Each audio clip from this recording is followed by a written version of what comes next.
Hello viewers, welcome to জ্ঞান সমগ্র। আজকের এই ভিডিওটিতে আমরা আলোচনা করব এলপির ক্ষেত্রে যোরহাট জেলার কাট অফ মার্কস নিয়ে। আমার চ্যানেলে আরও কয়েকটি জেলার কাট অফ মার্কস নিয়ে বিস্তারিতভাবে আলোচনা করা রয়েছে, তো যদি আপনি চান তাহলে আমার চ্যানেলে গিয়ে দেখতে পারেন। তো আজকে শুধুমাত্র আমরা যোরহাট জেলার কাট অফ মার্কস নিয়ে আলোচনা করব। তো কাট অফ মার্কস নিয়ে আলোচনার পূর্বে অবশ্যই যোরহাট জেলায় কোন কোন ক্যাটাগরিতে কয়টি পোস্ট রয়েছে সেগুলি নিয়ে আলোচনা করা দরকার, কারণ পোস্টের উপর নির্ভর করে কাট অফ মার্কস। তো যোরহাট জেলায় আনরিজার্ভের ক্ষেত্রে মাত্র 87টি পোস্ট রয়েছে। ওবিসি এমওবিসি কোনো পোস্ট নেই, এসসিও নেই, এসটিপিও নেই, শুধুমাত্র এসটিএইচ রয়েছে 18টি পোস্ট, পিডব্লিউডি এবং টি ট্রাইবস রয়েছে 21টি পোস্ট।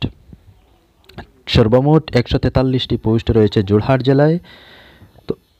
তো এখন আমরা আলোচনা করব আনরিজার্ভের ক্ষেত্রে কাট অফ মার্কস কত পর্যন্ত আসতে পারে।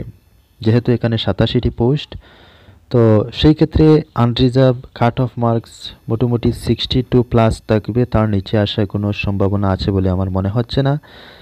মোটামুটি 62+ থাকবে।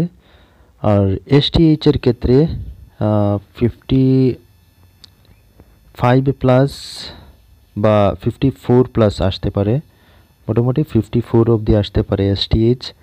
পিডব্লিউডি এবং টি ট্রাইবস এগুলির অ্যাপ্লিক্যান্ট কমই থাকে, তো সেদিক দিয়ে মানে কাট অফ মার্কস আলোচনা করে সম্ভব হয় না অনেকটা।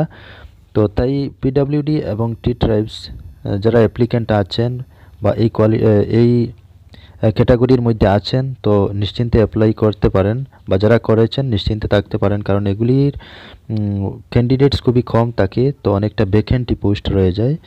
তো আশা করা যায় এখানে যারা অ্যাপ্লিক্যান্ট থাকবে তাদের বেশিরভাগই, বা যদি যেমন পিডব্লিউডি এখানে 17টি পোস্ট রয়েছে, তো 17-র নিচে যদি 15 জন অ্যাপ্লিক্যান্ট থাকে তো সকলেই পেয়ে যাবে। তো টি ট্রাইবসও ক্যান্ডিডেট খুবই কম, তো সেক্ষেত্রে যদি 21-এর নিচে অ্যাপ্লিক্যান্ট থাকে তখন সকলেই ঢুকবে, যদি বেশি থাকে তখন কাট অফ মার্কস আসবে।